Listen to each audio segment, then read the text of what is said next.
Hello and welcome to the EV Cafe Takeaway. This is a podcast focused on the electric and zero emission future that we all hope for. I'm Sarah Sloman, not the usual John Curtis or Paul Kirby, and I won't be joined by any member of the EV Cafe crew because they are all off doing very important things, and I have taken a little bit of time out of my pay-through day to talk to a very esteemed guest who I jumped at the chance to have on the podcast.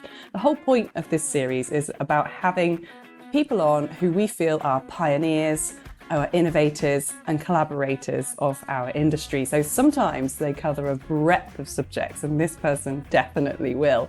So once again, thank you for agreeing to be part of this, Tomas Edwards. Hello. Hi, Sarah. How are you? Wonderful, thank you. Now, I know that you've prepared a wonderful little intro for me that's going to show how you have come to be on the show today. Take it away. That would suggest I'm going to read out what I sent to you last night, and I'm not going to do that. So let me try and remember what I actually said in it. No. So, look, I spent a big part of my career in financial services, and back about 5 years ago, had a bit of an epiphany in life that I should be lending my skills and expertise, I guess, to something which had a bit more value to the world directly. So I wouldn't be criticizing the financial services industry, but something I can sort of help change a little bit that I really believed in. So I ended up through that process switching into clean technology, and which ultimately led to a long stint as the CMO and then the sort of commercial lead for a Portuguese software charging platform. And then more recently in the UK, helping Switch EV sort of expand internationally with their commercial growth. So I'm currently there with those guys, and it's a great story that they're telling and that I'm helping to bring to the masses. So yeah, that's my journey. There's other bits along the way that I can talk about in very different, I'm sure will come out in this conversation, but really, yeah, financial services into clean technology, and now a player or a collaborator, as you suggested, in the EV space.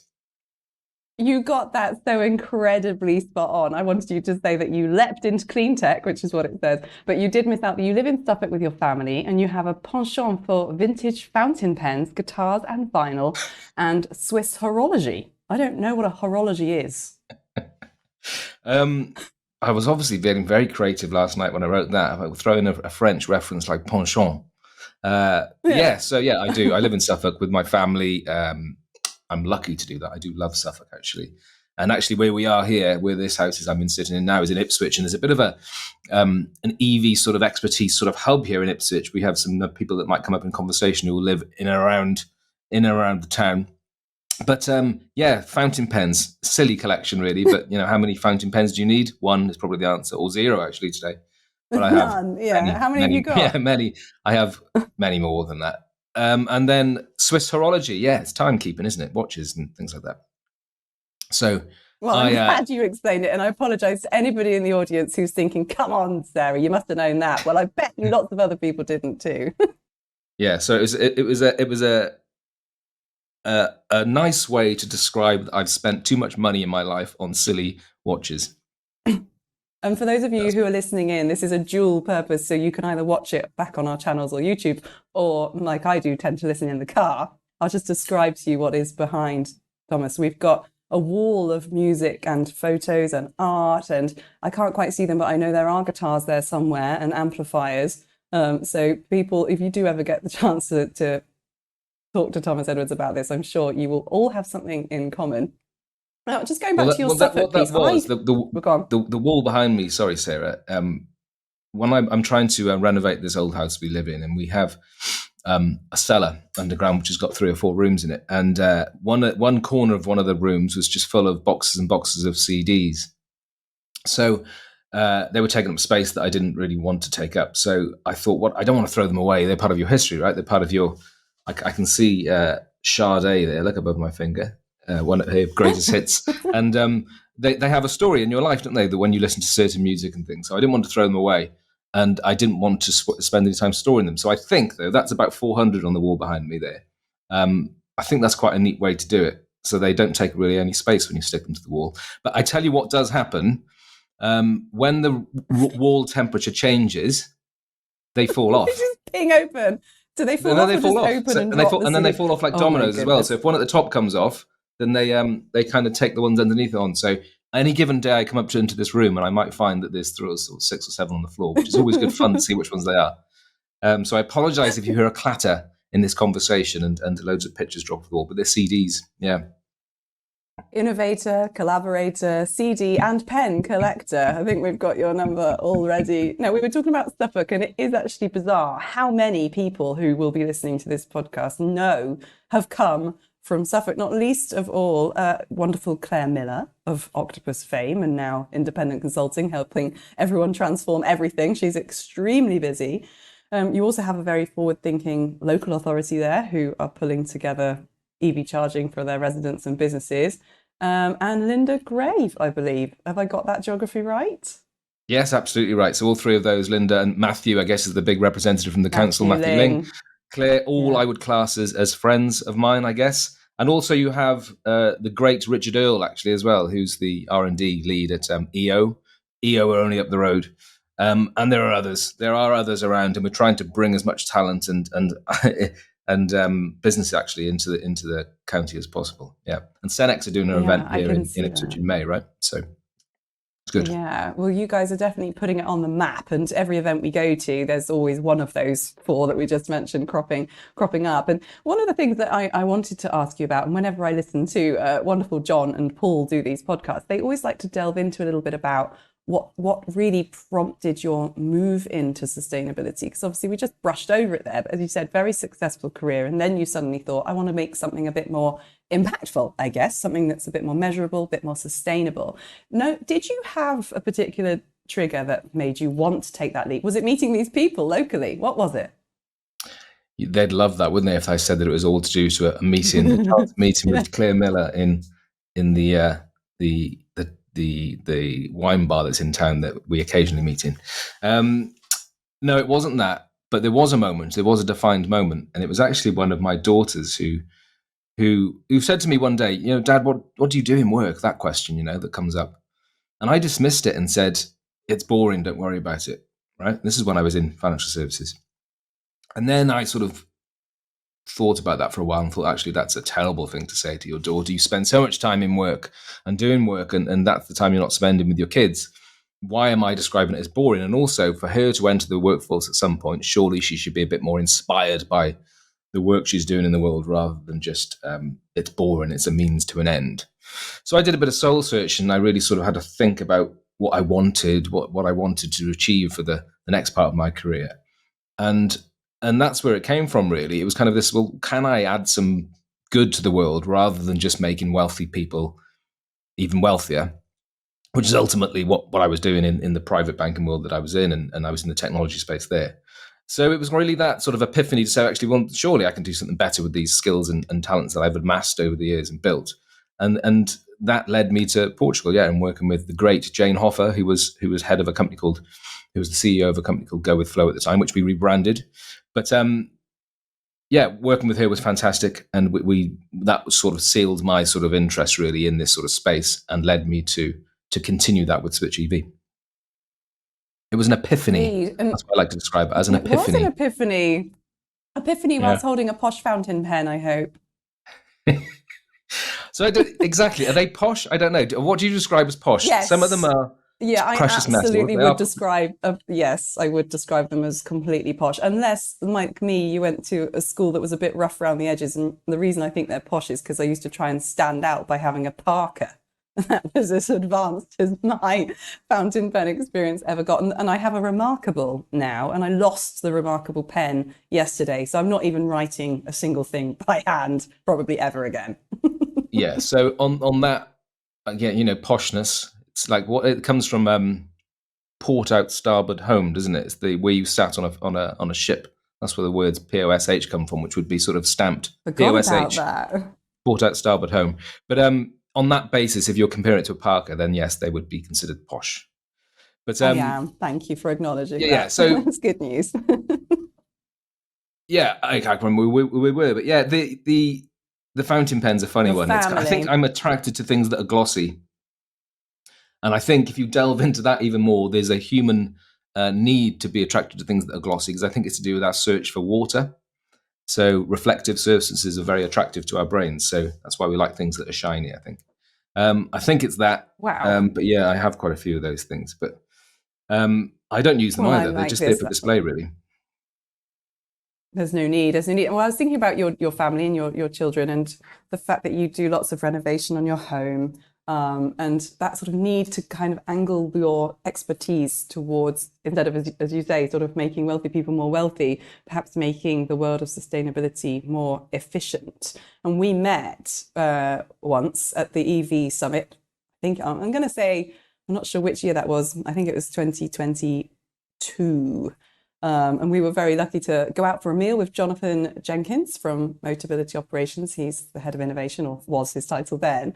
And we started talking, Thomas, actually, about the importance of software and how software can help unlock the capabilities of the hardware, because people are so obsessed with getting chargers in the ground as quickly as possible, as much government funding as possible for that side of things.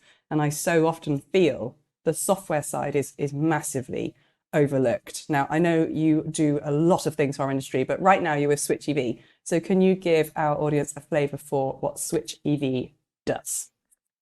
Of course, and you hit the nail on the head there, really, with regards to that. It's the easiest thing to understand, I think, EV charging, because of the charging device, right? So you think, I need EV charging in my fleet or in my workplace or for my community, whatever it might be. Therefore, I need EV chargers. It's very easy to picture that, and they replicate in some way a traditional sort of roadside fuel on demand type model. They look a bit similar. They're a thing that sticks out of the ground and gives you energy. But really, beyond that, you're absolutely right. So the software that powers those and links them together is probably of more importance than the device itself.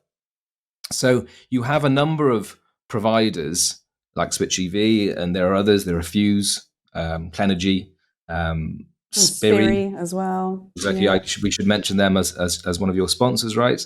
And a lot that do the similar thing, right? So there's a charge point management platform, and essentially what that enables people to do, if they're running a network, and that network can be distributed internationally as well as nationally, or across a town, across a city, or across a number of car parks, doesn't matter.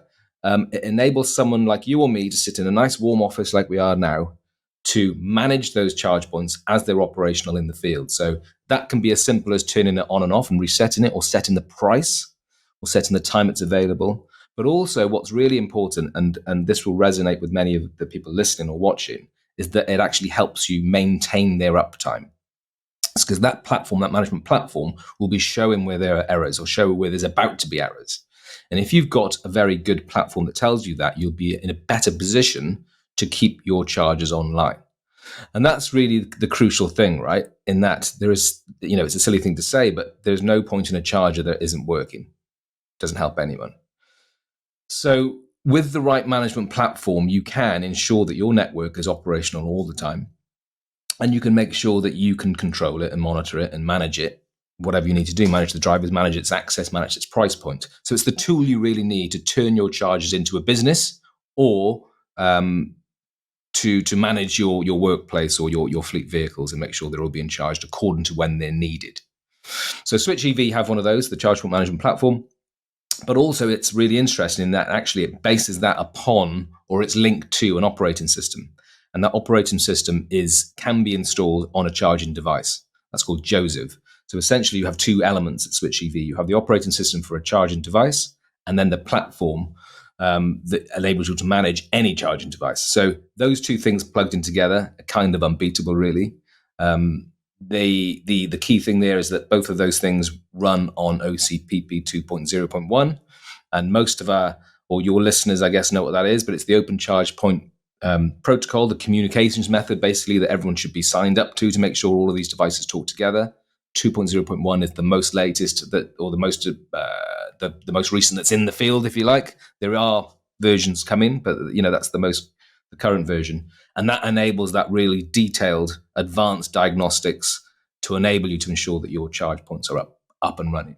So, for example, you can see through OCPP2 that your fan speed might be slightly off, and you might therefore anticipate that the fan needs to be replaced. Send someone out to replace that before the charger goes down. Now, using OCPP 1.6, you wouldn't get that granular level of information. So there's a big difference there.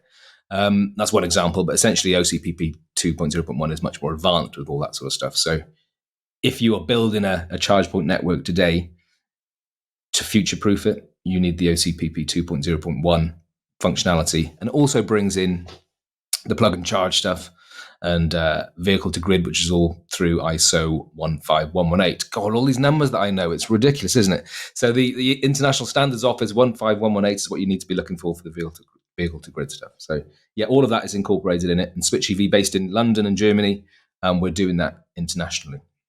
Yeah, and I think that you hit the correct word for me there in your part. By the way, you do explain things very beautifully. I do really enjoy listening to your explanation of these things. I hope the listeners agree. But the word was future-proofing, and that's something I spend so much time talking about. But there is a balance to strike. There's a lot of chargers out there which are 1.6 and will remain 1.6 until their legitimate life span expires, because I don't want to see piles of chargers being ripped out that were perfectly functional, but perhaps not tip top, and something that we encounter a lot at Pay Through and you at Switch and other CPMS charge point management systems will say is we all want to have the best of the best and the most futuristic scenario at this stage. But actually, with the rate of growth, is it selling the future problem today that we should be sort of focused on, or is there a way to use these data protocols and software to kind of enhance and extend the life of the hardware that we've already invested carbon and money in creating? What's the answer? Is there a balance? Well, that's really interesting. So I think two sides to that. I think at least. Let's see if I find a third as I talk about it. But you're absolutely right. And the key thing for me there, the first side, if you like, well, the first thing I was going to bring up is that you can have the best product in the world, but if it's not ready for market, or the market's not ready for it, should I say, then it's pretty pointless, right? So you're absolutely right to draw that out, to say, is the market ready for something like OCPP 2.0.1? 1.6 is functional, and that's what most people have and operate on, so that's fine, right? The other bit of that, it kind of relates back to the operating system. So there is potential that you can upgrade certain hardware that's already in the ground to that OCPP 2.0.1 level without the big changeover in device. Now, it's not for everyone. You have to have certain requirements, if you like, for that to happen, but it is possible. So there's that way you can switch it. But then there is a third. The third thing is all about the big funding grants that aren't necessarily just in the UK, but in the US in particular, that are sort of mandating now. If you want access to the NEVI fund, for example, you have to show a sort of hardware and software that is OCPP 2.0.1 compliant. So to get access to those funds, you need to be in this world, rather than we're going to do it with 1.6. So, other countries will follow if they're not there already. So that demand will only increase, I think. That's encouraging. Is that all three of your sides? I didn't want to interrupt your flow. Yeah, I think it is. Yeah, I kind of, I think I reached two sides originally, but I got to three, didn't I? Sides wasn't the right thing to say either, but there was three aspects that I wanted to talk about there. No, and there isn't a day that goes by where I don't spend time talking to large fleets, thinking about converting and trying to work out what they want to do. Is it mostly depot based? Is it out and about? Do they want to just do everything with credit card enablement and expense everything? Or do they want a system designed for them? So I remember there was an amazing time in my life where it was all about research and seeing these things coming. So the 1.6 was a nervousness. There was a nervousness around its capabilities to be so incredibly powerful in its data availability that we were on about cyber attacks, like almost millennium bug level scaring about what could happen to your charges if you left them on 1.6 as an open data. But, that didn't happen. And so lots of thought went into how to stop that from happening and how to remove those fear factors. But it is the fleet drivers who I consistently feel sorry for, because they're often given a vehicle they didn't necessarily ask for, that then has to go home, which was easy before because they've got a fuel station around the corner. They don't yet have a charger around the corner. But the power of the mobile phone, be that a personal mobile phone or a work mobile phone, can help that driver feel more secure that they'll get the charge where and when they need it. But how can we use software to unlock an opportunity for that type of driver? Somebody whose every penny, every day counts, and they're doing the right thing by going EV? Do you foresee a way that the software side of things can be far more integrated to things like perks? I saw Octopus are giving away Greg's sausage rolls and hot drinks when you have them as your. I mean, can't we do that for drivers? Surely there must be a way. I think you can. Of course you can. And just to go back to that fleet driver you described there, who has a fuel station around the corner, I never did the analysis, but I did write a piece once about this type of driver. And whether, if you multiply this by what I'm about to tell you, by how many drivers there are in a fleet, whether this is a significant issue or not. So a driver maybe takes a 5 or 10 minute detour out of their day to go to a fuel station. It takes them maybe 5 or 10 minutes to fuel up if there's a pump immediately available. And then they get sort of delayed because they're looking at the headlines on the newspaper stand when they're about to pay. And then they buy some chocolate and have a coffee and all that sort of stuff. And then get back to their vehicle. So a fuel stop out of a driver's day, where every minute counts, as you pointed out, could be something like 20 minutes, right? Could be. If you multiply that by 1,000 drivers, I'm not a mathematician, but I'm guessing you get to 20,000 minutes. If you multiply that by how many times it happens over the year or stuff, how much time is actually being lost in that refueling process? It's actually probably a considerable number, and one that you want to sort of tackle somehow. And the difference there between that and an EV charging session, of course, is that the EV charging session is kind of inactive, right? So there's a passive process it's a passive process. Whereas the fueling on petrol or diesel is actually, you've got to be involved. You've got to go and plug it in. You've got to go and do something and wait and pay and all that sort of stuff. And the things I just mentioned about the shop. Whereas an EV, you plug it in, you walk away, you can do whatever you want. It can be done overnight. There's an absolute saving there. And if someone wanted to do a load of research in it, you'd be able to sort of argue quite strongly that actually there's a big cash saving over a large fleet with regards to how much time would be spent wasted or currently wasted, how much time you can get back through an EV processes instead. But with software, which is what you were talking about, it becomes really, really interesting, because you can actually, if you get it right, and like they do in Portugal, all of the public available charge points are connected to the same piece of software. Well, they were. It's changing. And that means if you do that, you can charge wherever you want to. You're not tied to a certain brand or a certain location. You can charge wherever you want to, and the software will enable the correct billing and the correct accounting behind that. Once you know that, you can start to engage your drivers, okay? You can start to pass messages. You know what, by the way, whilst you're charging your vehicle at location X, at McDonald's in Bridgend, wherever it might be, right? You can then tell them, over the road, there's something more interesting you can go and do. There's a place you can go and work. There is a place where you can go and buy a Snickers bar or a pasty, which you can place on your dashboard as you're driving around in a van, right? Whatever you want to do, you can use the software to do that and to power that process. And of course, there becomes a secondary market, therefore, if you like, because you can start to sell advertising space. You can start to engage drivers and vehicles and companies much more through that charging process. And when you feel as a user that you belong and you're part of that sort of wider ecosystem, it just encourages you to be part of it even more, which you can personalize it. I could then say, my software could say, Sarah, I know you like to go to McDonald's for your breakfast.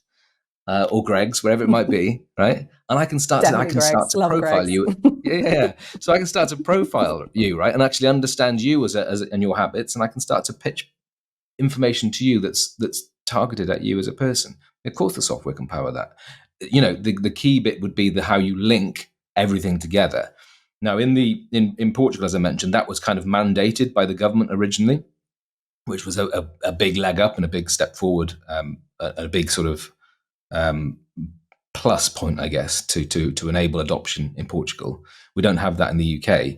But with regards to future reporting of charging activity, dare I say it, potential taxation of charging activity to replace the sort of fuel tax, you can see why at some point they might mandate some sort of linkage with it, or a data layer that sort of pulls everything together. Once that's in place, then all of these things are sort of unlocked and can be provided, I'm sure. I think it's super exciting, and it'll definitely offer a bit of encouragement to people. Particularly, I'm very open about this. I don't have a home charger, haven't had a home charger. I've been driving electric since 2018. And the first time I did that calculation for how long people spend refueling was back in 2010. And I estimated it to be 14 minutes. So you think you're filling up your car fast, but as you say, you're not, you're faffing about. Now, this conversation flips on its head in a way, because we're doing lots of development around how long would you like to stay? Driver, please tell me, Are you going to the gym for 2 hours? Are you in the office for 8 hours? Then let's load balance your charge so you're full to go, absolutely full to go. But we might be giving it to other drivers that only are here for 1 or 2 hours, which I think is a great use of software. And I've only really come to work in the office today because I knew I could charge for a few hours before I've got to go off at lunchtime. So it makes you change your behavior. And this is what technology should absolutely do. And the words in my mind are destination charging. We're obsessed with the strategic road network and the deployment of DC charging with contactless provision. But actually, I think the AC market is getting vastly overlooked. And I did speak to Melanie Shufflebotham from ZapMap about this, because of course, of the 3,000 chargers that we've got in the UK today, nearly 40,000 of those are those slightly older, perhaps, AC units with the 1.6 capability. But they're not dead in the water. They serve a huge part of the charging needs, and destinations with car parks and gyms and offices. If only that. There's a great phrase going around, which I think Sam Clark did start, and it got adopted on the EV rally last year, and it's all over LinkedIn this week because that people are using it. It's, I don't stop to charge, I charge because I've stopped. And I always feel a little bit like, I love that, because that's true-ish. Like if you need to stop for a drink or the toilet, hopefully there's a charger that you can use. We've all had experiences where that is not the case, particularly not if you're lucky enough to be doing your journey on a motorway or a main road. So I think until we've got destination chargers in most locations, that phrase isn't going to work for everyone.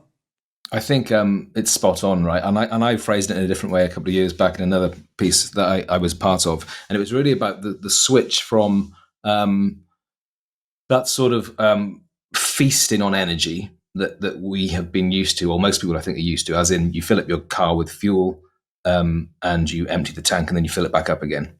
That's a feast, right? Whereas actually in the EV space, you're really sort of grazing on energy. So everywhere you go, just get a little bit more. Just get a little bit more to get you onto the next place. That's what you really need to do, right? You just need wherever you're going to go next. If destination charging is ubiquitous and everywhere you park your car, there's going to be a charging facility, you only need to add a couple of % in each time to get to where you need to be next. And that's really interesting if you think about that model, because if you actually aren't spending a lot of time charging, it's just half an hour, 2 hours, whatever it might be, it's going to be cheaper for you as well. Because actually, as we all know, the 80 to 100% charge cost is much more than the 20 to 80%. So if you can keep it in those middle bands, that's fantastic, right? So you just need to top it up and top it up and top it up. And you can only do that with confidence if it is everywhere, which isn't at the moment. But that's the world we're going towards, right? And that would be fantastic, right? It just becomes normal then, and especially then if you introduce the plug and charge technology, whereas actually you literally are plugging it in and walking away. And then you drive off again. Obviously, you unplug it first, but you drive off again. And everywhere you go, you're going to continue to have energy in your car. That's a fantastic world to be in. The days of pulling up and dedicating your life to where am I going to find somewhere to charge and how do I build that into my day will kind of disappear, right? It just, wherever your car's stopped, that's when it's going to be charging. Or supplying energy back to the grid. So you plug it in and off you go. When you're idling, yeah. That would be very supportive. I was at the National Grid's NGED, which is what used to be Western Power Distribution, so it's one of the DNOs, distribution network operators. They run a forum called the Customer Connections Committee, and I was there yesterday. Never before do I feel so slow trying to keep up with everything that they're talking about, but it was just really interesting to hear them managing that demand, and something like vehicle to grid can definitely, on a locality, in a local area, reduce that peak demand. But the phrase that's going around now, which I really do like, the one I just said that we're pretty sure Sam Clark gets the credit for, I don't stop to charge, I charge because I stopped, is in recognition of how far we've come with the rapid charging network. It is so much better this year than it was last year. Next year will be phenomenally better again. So, the big hitters there, of course, the ones I use, the top three for me, just because of where I live, is Osprey, is GridServe, and is Instavolt. They're most places. I can find them pretty easily. Whereas a year ago, it was a bit of a stress trying to make sure that I found my next rapid charger. Now we share something in common, and the day that we met, we suddenly went, "You're joking? No, you don't know that place, do you?" And it was because we found out that we have a joint favourite place, which I won't give the exact name away because everyone might go. I don't think I want everyone to go. It's a very special place right over in Pembrokeshire. And we were talking about that. And the reason I'm raising it now is there is one National Trust car park there. And in order to get to that National Trust car park, it's a 4.5 hour drive for me. Well, I'm fine until about Cardiff. Then I'm completely stuffed and I've got virtually nothing when I get to where I want to go to charge up again, except for the town of Pembroke, where there's a couple of 50 kilowatts. So in a scenario like that, how great would it be if there was a row of 7s, 1.6, not a big deal for me to use. I think, you know what, referring back to that moment, that it was such a strange moment for me to meet a new person, as we were to each other at that point, and you to start to refer to places that I assume very few people in the world know about, and especially the specific part. Most people would know the beach next door to that rather than the one that you mentioned in particular.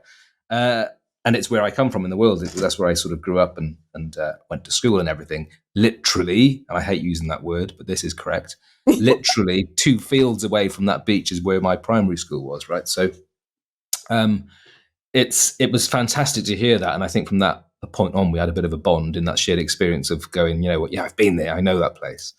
But you're absolutely right. And funnily enough, I was told recently, and I'm sure someone will contact you to tell you this is nonsense, but I was told recently about the National Trust that they did a survey at some point when they started to sort of flirt with the idea of EV charging. And they were asking their membership on the reasons why they had joined. And I think they had a ridiculously high percentage of respondents that said, because of your car parks. They were members of the National Trust because of the location of the car park and the access to the car park. Which for them is brilliant, right? Because then they can say, okay, well, that's the reason. Let's put loads of charging in and monetize it. But in that particular part of the world that you're talking about, you know, you're right. It's so remote. It's so far away from even the nearest town, which is Pembroke. You're talking 6 or 7 miles away from that. Between Pembroke and, I guess, Tenby, Carmarthen, I've never looked into it. I don't know what facilities are down there now. But then, yeah, you know, Osprey's Swansea, got a Cardiff, good hold there. There's definitely a right. good, yeah. There's, as I say, when you're on the M4, you're absolutely fine. When you start to go off, you need 1 or 2 50s. But Osprey and Instavolt in particular have started to put a couple of 125s in. You know, it is getting much easier. So, do we need it? Do we need suppliers like the National Trust, who are only 6-7 miles away from a rapid charger, to get battery storage on site, solar arrays on site, because it's pretty much off grid? So, I mean, in that instance, I would pretty much say no. But the car park statistic is, I think car parks are fascinating. There you go. Got that on tape. Car parks are fascinating. That's your fun facts, Sarah. When everyone asks you what your fun facts are, you're going to say, I think that I like car parks are fascinating. Yeah, but before you do that, because I'll forget it otherwise. Let me jump in. You've got an added issue there in particular because it's a national park. So if you want to put in a massive battery there or a solar farm, you're going to run into a lot of problems because they say, well, no, you're not. This is a national park. We're not going to do that here. Of course we're not, because it will upset the natural wonder and beauty of the limestone cliffs and the location that's there, right? So they're all complicated things, but Instavolt in particular, I like Adrian and Neil there, good guys doing the right thing by the country and elsewhere, I'm sure, over the coming months and years. So, you know, that tourist destination type charging is really quite interesting as well. Down in Pembrokeshire that you're mentioning, and you're talking about there's sort of lots of holiday parks and campsites and that sort of thing.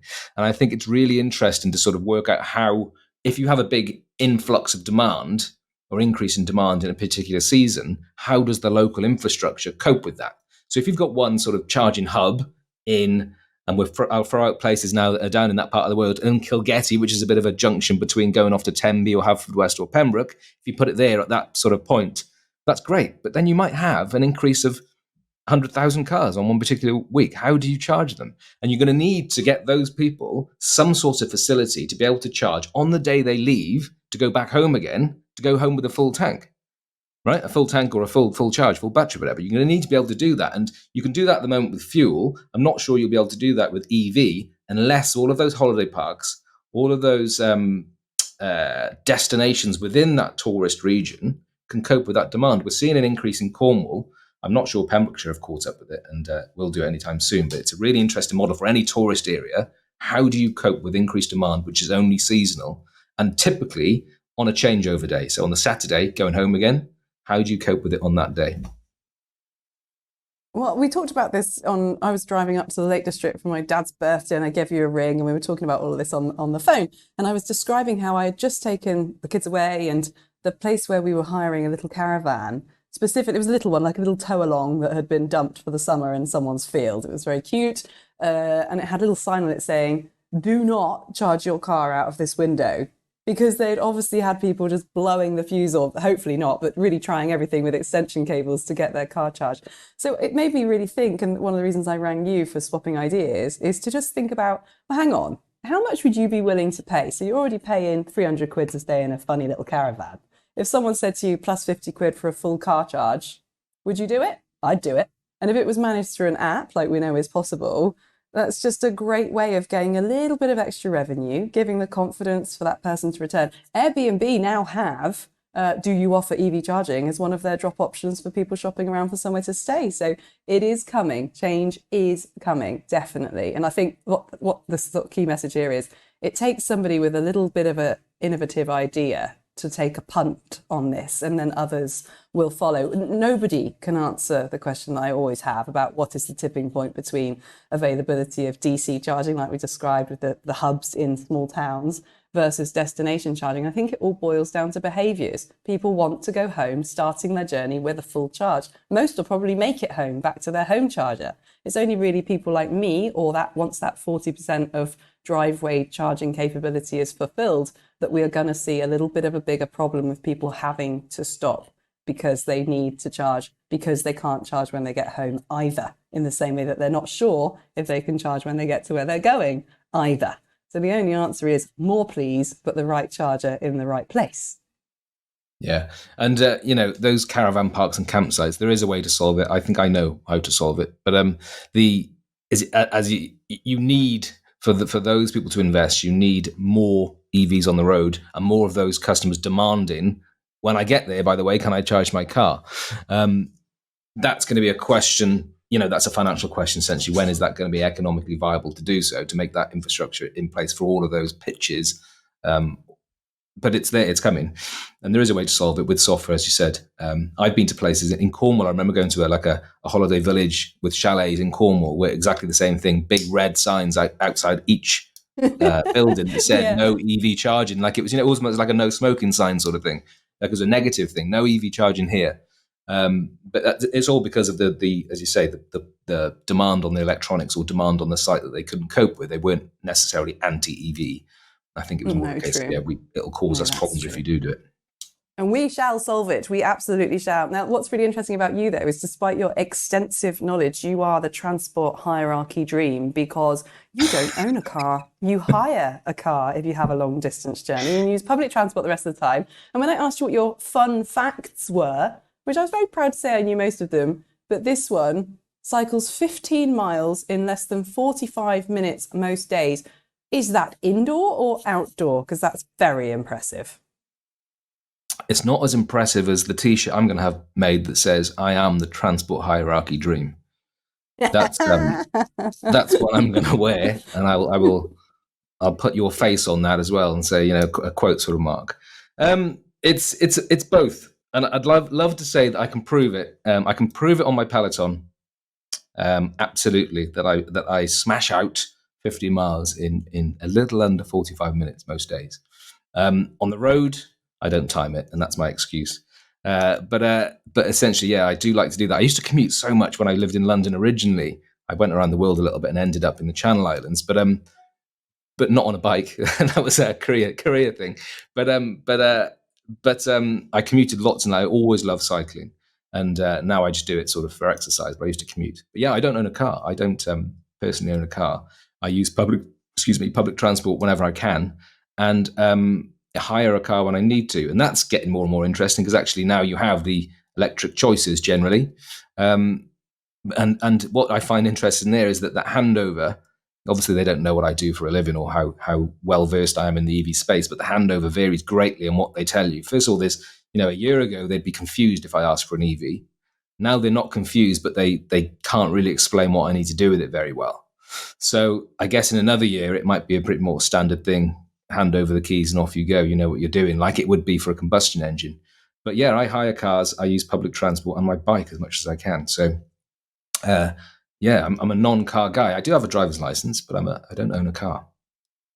Yeah, but you're proving that that's such a good way of doing it. And I was speaking to Mark Newbury from Europcar yesterday, and he was on the EV rally with their Europcar team, and it was just great to hear the newbies, if you like, being part of the rally, because for them that's all the learning curve that we're all on. And I just think it's commendable. And that's where I first ever met Europe Car 2, was living in Bristol. I sold my car, even though I had a baby and two stepkids at the time. Just wasn't necessary to have one because there was car clubs everywhere. There was a car club within half a mile of the house, cost you a tenner to do the little scout trip run, which sounds expensive, but actually in the grand scheme of how much a car, I don't think people actually realise how much a car costs every year, which is why I find fleet the more fascinating scenario, because those are vehicles that have to be on the road or that should be on the road versus vehicles that are single occupancy or sort of habitual. They perhaps not. And we talked a little bit about your family earlier, and I want you to delve a little bit deeper for me into, when you think of them growing up, what sort of thing do you think will motivate them for their career choices and their decisions? Even you flipped from wanting to make money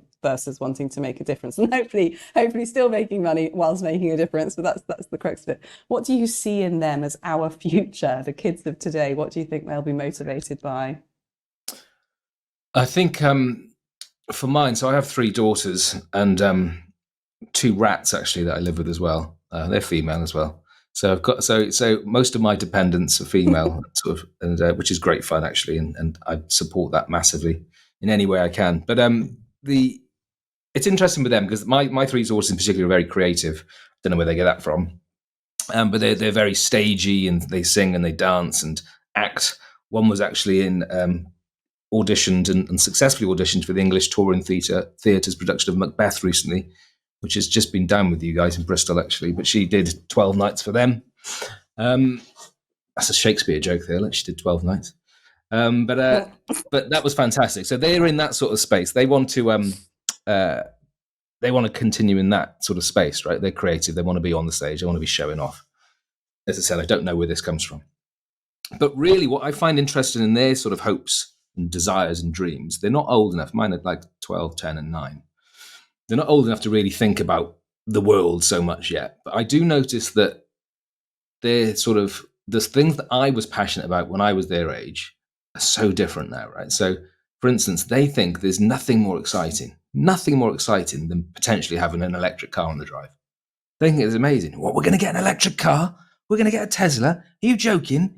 You know, they think it's the most amazing thing ever. And that's really positive, right? Because they like it. Whether they've been convinced that it's a status symbol or not, I don't know. But they're excited about that. They're really keen on that. They're also keen on the new Mean Girls musical that I went to watch with them yesterday. And they're very excited about that as well. I'm not sure that's as much merit as an electric car does. And we've run out of time. I'm sorry we can't continue this conversation. but genuinely, what I'm encouraged by is what they think's exciting, what they want to see and what they want to do in the world is much more tuned to goodness and community and love, essentially, and happiness, rather than how do I make as much money as possible, which is kind of the world that I grew up in through fault or design, I don't know, but kind of that's the world I grew up in. How do I make as much money as I can? And they don't think like that at all.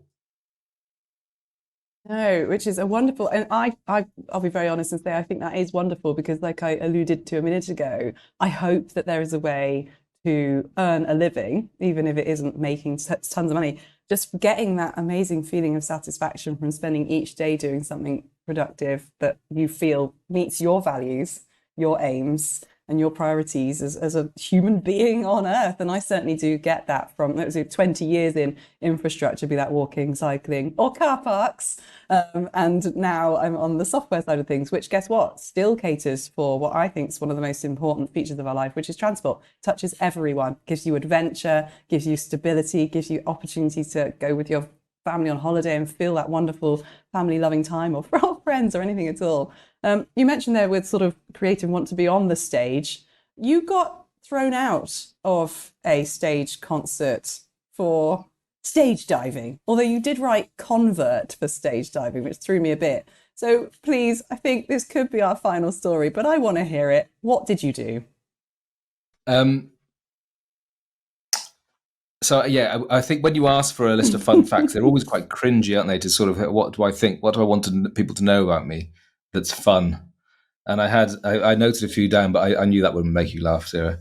So essentially, yeah, you go to a concert, and I think they kind of, especially that was back in about 1996 or 7, whenever No Doubt were first out, and were big anyway with that "Don't Stop" song with Gwen Stefani singing that.